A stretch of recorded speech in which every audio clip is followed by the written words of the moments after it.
I was basically halfway to getting clean and sober, and I reasoned that I wouldn't actually make it through Christmas, or if I did, I wouldn't enjoy making it through Christmas, and I needed to go and just meet some new people. So basically I went nowhere in Oxfordshire to meet people I'd never met and talk about something I had a vague idea about, since I should probably have been interested in the 60s. Before we got married, there was this sort of, I had a general interest in Buddhism anyway, and Bev was already a mitra by then, wasn't you? Yeah. And I was just talking about Buddhism, and she said, oh, there's a Buddhist retreat on for black people, one of the introductory retreats.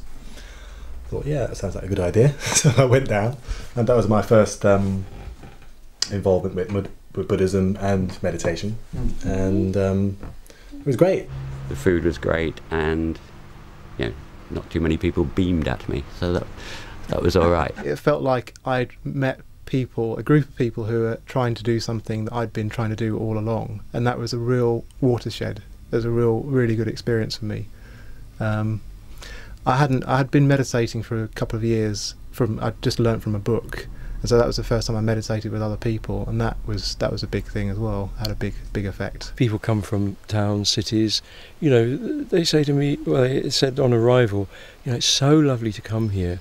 We're just surrounded by hot concrete, and they looked out over the hedges, through the gateways, and there's just this fantastic sense of space. It's an incredible feeling because it's not like a normal holiday. I always go back feeling a lot more spacious in my head. Whatever's happened on retreat, I always go back and people go, oh, you look well. The main thing got from retreat, everything's very heightened. At best, my whole experience is heightened, so that things around me seem particularly beautiful, my mind seems particularly clear and lucid, and my emotions are very, very warm and open. I get much calmer. Somehow more things become clearer to me, so yeah, more clarity definitely. I think there is that scary factor of it all being a bit unknown, and I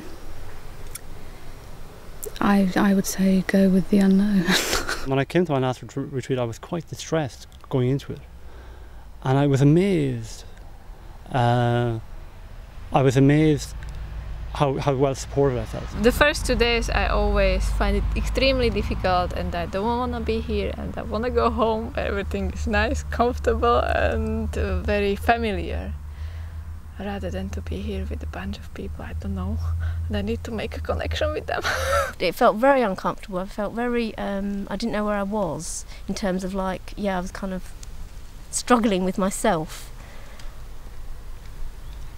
But I was present to experience it rather than in normal life where I just kind of overwrite it, or I don't even recognise it's happening, and I just kind of do something to change that, to take myself away from that. So it just feels like I'm being very true to myself when I'm here. People do experience themselves differently. I think that's such an obvious thing when people come on a longer retreat, and probably also on shorter retreats, but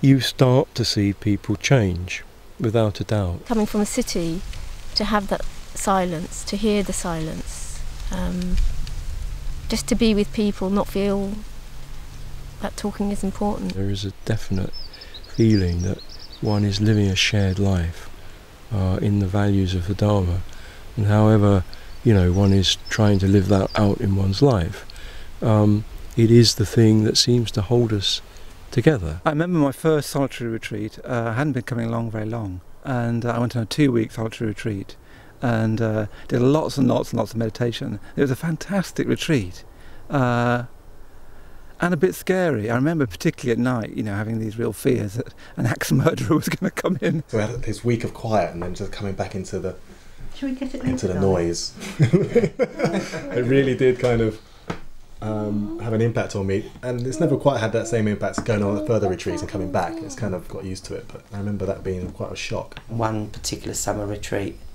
I gave up drinking and come home, and it was as if magic had been sprinkled on us, me and the kids. So I've got a lot to give thanks. You forget that sometimes, that it changed so much. I think I've been on maybe a half dozen retreats now, And I guess one overwhelming thing is I often think is why it had taken me such a long time to go off on my first retreat, because having enjoyed it so much, and actually feel I got so much out of it. You know, just thinking back, wish I'd gone on something much earlier.